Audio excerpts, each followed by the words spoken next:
Good morning students. हमारा topic चल रहा है बाजार का वर्गीकरण।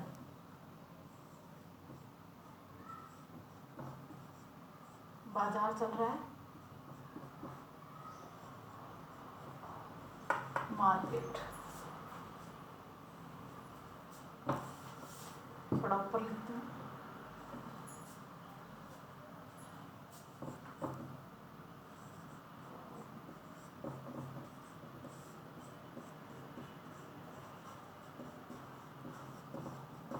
मार्केट में हम इसका क्लासिफिकेशन कर रहे थे, वर्गीकरण।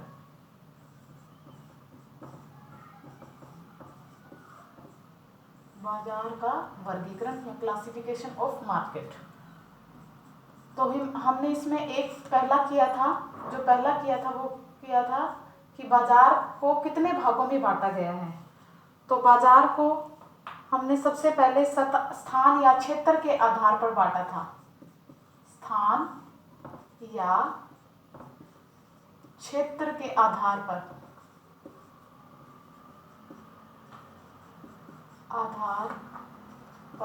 बाजार।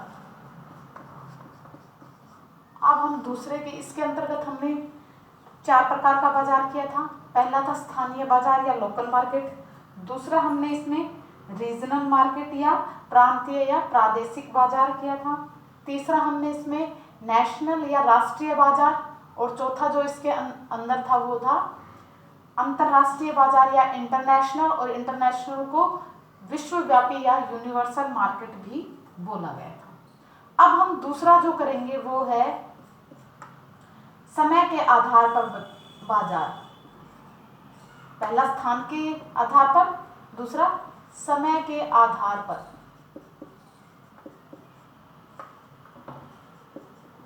बाजार।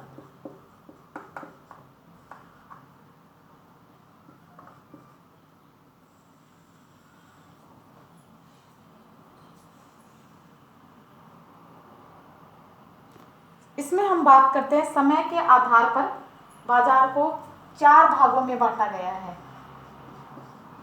4 भागों में इसको बांटा है। सबसे पहला है दैनिक या अति अल्पकालीन बाजार। दैनिक या अति अल्पकालीन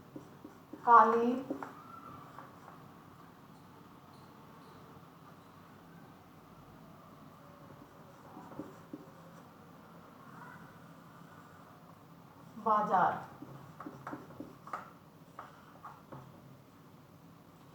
इसमें हम बात करते हैं जो डेली या वेरी शॉर्ट पीरियड मार्केट है, वो इस प्रकार के बाजार में क्या है कि वस्तु की पूर्ति को बिल्कुल भी घटाया या बढ़ाया जा सकता है। इस प्रकार के बाजार में जो पूर्ति है, वस्तु की जो पूर्ति है वो स्थिर रहती है, भले ही मांग घटे या बढ़े। जो सामान है वो आपको उसकी सप्लाई होती रहेगी। जितनी लिमिटेड है उतनी ही सप्लाई होगी। ये नहीं कि आज इतनी हो गई, आज 50 हो गई, आज 100 हो गई, आज 20 हो गई, ऐसे नहीं होगा। जितनी सप्लाई इसमें होती है वही रहेगी, चाहे इसमें उस वस्तु की मांग बढ़े या घटे। चाहे तो वो घटे या बढ़े, लेकिन उसकी जो वस्तु की सप्लाई है वो उतनी ही रहेगी, लिमिटेड रहेगी।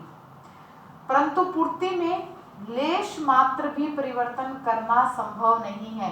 लेकिन जो उसकी पूर्ति है, जो वस्तु जो सप्लाई हो रही है, उसको हम ना घटा सकते हैं ना उसको बढ़ा सकते हैं। अतः यह बाजार पूर्ण रूप से वस्तु की उपलब्ध मात्रा पर निर्भर करता है कि उस बाजार में उस वस्तु की कितनी सप्लाई है, कितनी वहां पर उसकी मात्रा है। वस्तु के क्रय विक्रय की क्रियाएं कुछ ही घंटों या 1-2 दिन में पूरी कर ली जाती है। जो भी उसकी बेचना है, उसको खरीदना है, या तो कुछ घंटों में या फिर 1 या 2 दिन के अंदर उसकी पूर्ति कर देते हैं।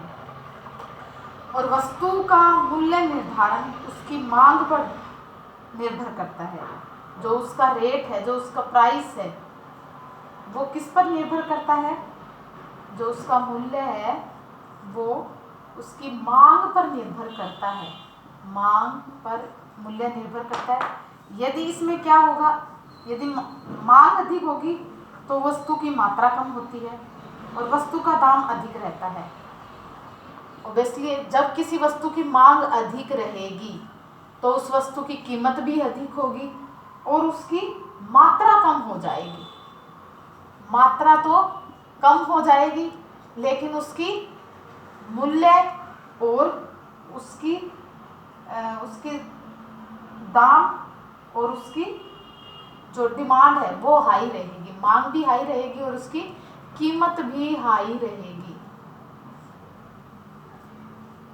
मांग और कीमत दोनों अधिक होंगे इसमें। अब हम इसमें बात करते हैं, अगला है जो हमारा, इसके विपरीत यदि वस्तु की मात्रा अधिक है, अब मान लो कि वस्तु की मात्रा अधिक है, वस्तु की मात्रा अधिक है तो मांग कम होगी। इसमें मात्रा अधिक है, मांग कम होगी और इसके दाम भी क्या होंगे, घट जाएंगे, मूल्य भी इसका घट जाएगा। मात्रा अधिक है तो मांग और मूल्य दोनों घट जाएंगे। मात्रा कम है, मात्रा कम है तो मांग और कीमत दोनों उसकी बढ़ जाएंगे। तो इसमें क्या है, उपभोक्ता को सस्ती दरों पर यह वस्तु मिल जाती है। शीघ्र नाशवान होने वाले पदार्थ हैं जैसे कि दूध हो गया, जल्दी खराब होने वाला है, दही है, छाछ है,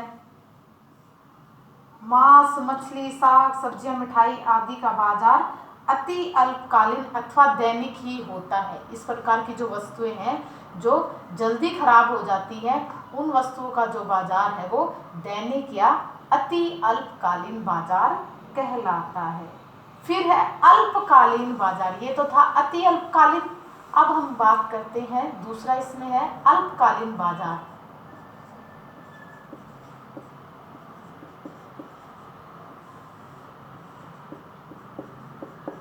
अल्पकालीन बाजार शॉर्ट पीरियड मार्केट है ये। इस प्रकार के बाजार की अवधि अल्पकालीन बाजार की, ये जो अति अल्पकालीन बाजार है उसकी अपेक्षा कुछ अधिक होती है।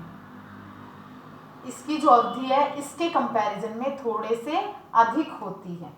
इसमें वस्तुओं की पूर्ति में कुछ हद तक परिवर्तन किया जा सकता है तथा वस्तुओं की पूर्ति को एक सीमा तक घटाया या बढ़ाया जा सकता है।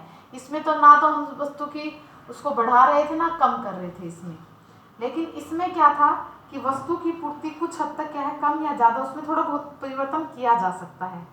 परंतु इस प्रकार के बाजार में इतना समय नहीं होता कि उत्पादन को बढ़ाकर मांग के अनुरूप किया जा सके। इतना समय नहीं होता कि किसी ने मांगा है तो हम उसको उसी टाइम उतनी मात्रा उसको उपलब्ध करवा दें। अतः इस बाजार में वस्तु का मूल्य निर्धारण मांग के अनुसार होता है। मांग के अनुसार मूल्य निर्धारण होता है।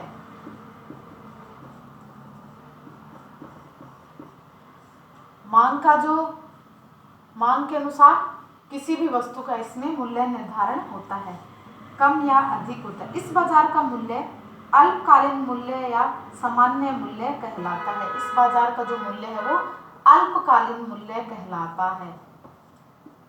अल्पकालीन मूल्य, क्योंकि मूल्य क्या है, घटता और बढ़ता रहता है। इसमें जैसे मांग बढ़ेगी तो मूल्य बढ़ जाएगा, मांग कम होगी तो मूल्य घट जाएगा।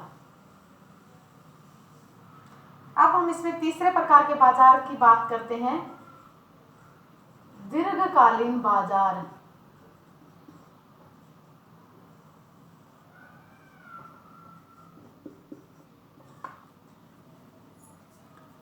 इस प्रकार के बाजार में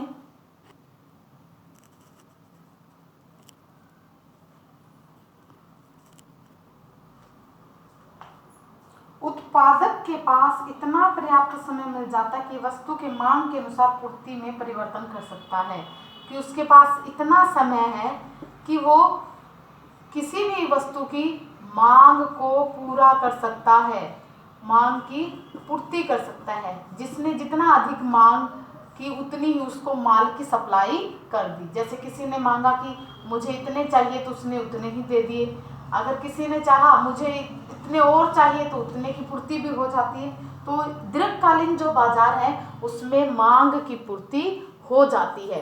ये थोड़े टाइम के लिए था, इसलिए इसमें मांग थी वो कम थी, ना उसको घटाया बढ़ाया जा सकता था। अल्पकालीन में क्या था कि थोड़े समय, कुछ समय में उस मांग की पूर्ति कर दी जाती थी, मांग को थोड़ा घटाया बढ़ाया जा सकता था, इसमें कोई गुंजाइश नहीं थी।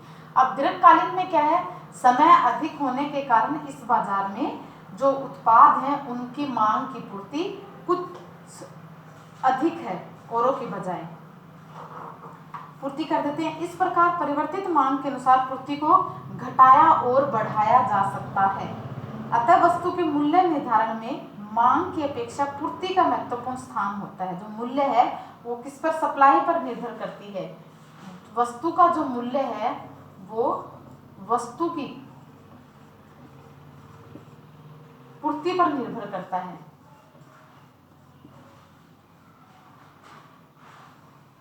इस अवधि में मूल्य को दीर्घकालीन मूल्य या सामान्य मूल्य, इस अवधि में जो मूल्य होते हैं उसको दीर्घकालीन मूल्य, सामान्य मूल्य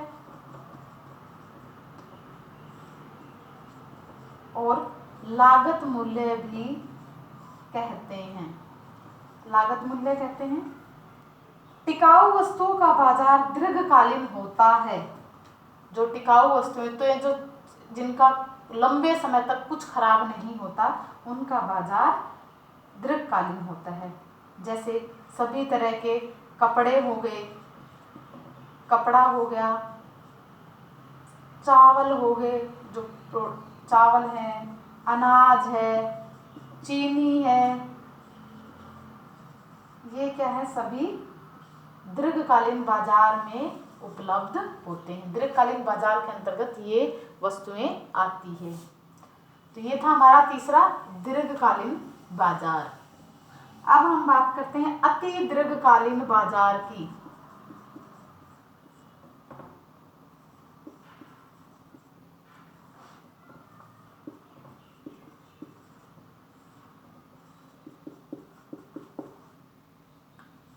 अति दीर्घकालीन बाजार है, इसमें नाम से पता चल रहा है कि अति दीर्घकालीन, अत्यधिक समय के लिए, वेरी लॉन्ग पीरियड मार्केट है। यह वह बाजार है जिसमें समयावधि इतनी लंबी होती है कि न केवल पूर्ति के पक्ष में परिवर्तन होते वरन मांग में भी परिवर्तन हो जाता है। इतना है कि मांग और पूर्ति दोनों में परिवर्तन, मांग और पूर्ति दोनों में क्या हो जाता है, परिवर्तन हो जाता है, चेंजेस आ जाते हैं। कभी मांग अधिक हो जाती है, कभी कम हो जाती है, कभी पूर्ति अधिक हो जाती है, कभी पूर्ति कम हो जाती है। पूर्ति पक्ष में परिवर्तन नए उत्पाद, नई उत्पादन विधियां, नई खोजें, नए आविष्कार आदि के कारण होती हैं। इसी तरह मांग में परिवर्तन, जनसंख्या, मांग में परिवर्तन किस प्रकार से होता है, पूर्ति में तो हो गया, जैसे कोई भी नई चीजें आई हैं, नए आविष्कार हुए हैं, नए खोजें हुई, उसके कारण पूर्ति में परिवर्तन हो जाता है। और मांग में जनसंख्या वृद्धि के कारण, जनसंख्या वृद्धि, उपभोक्ताओं की रुचि, फैशन,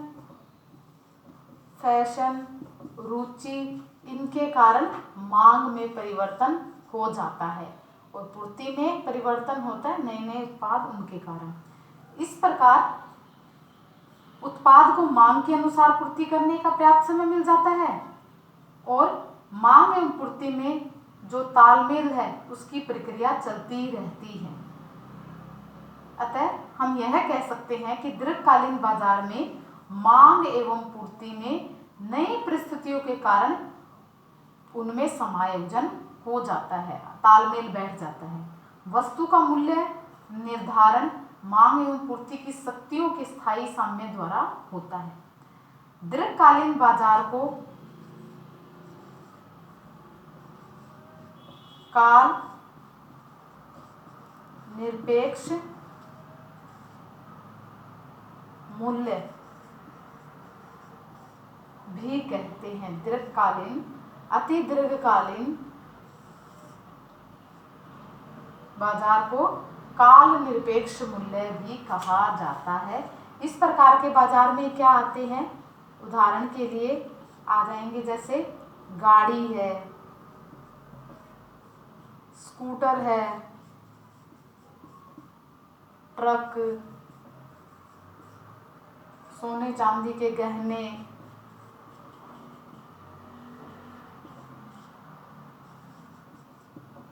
इत्यादि। ये सारे क्या हैं, इसके अंतर्गत आते हैं। जैसे जैसे गाड़ियों के मॉडल आते हैं नए, स्कूटर के हैं, ट्रक के हैं और सोने चांदी के गहने हैं, उनमें डिज़ाइन चेंज होते, तो वैसे वैसे क्या है, इनमें मांग और पूर्ति में परिवर्तन होता रहता है। तो ये था हमारा समय के आधार पर बाजार। तो इसमें हमने 4 प्रकार के बाजार किए समय के आधार पर। सबसे पहले इसे 4 भागों में बांटा गया, दैनिक या अति अल्पकालीन बाजार, दूसरा था अल्पकालीन बाजार, तीसरा दीर्घकालीन बाजार और चौथा था इसमें अति दीर्घकालीन बाजार। तो ये थे हमारे कार्य के आधार समय के आधार पर। 2 प्रकार के बाजार हमने अभी तक किए हैं, स्थान या क्षेत्र के आधार पर, और दूसरे दैनिक या अति अल्पकालीन बाजार किए हैं।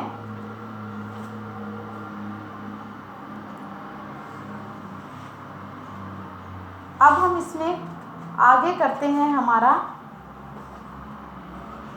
आज की क्लास में हम इतना ही करेंगे, बाकी कल की क्लास में करेंगे।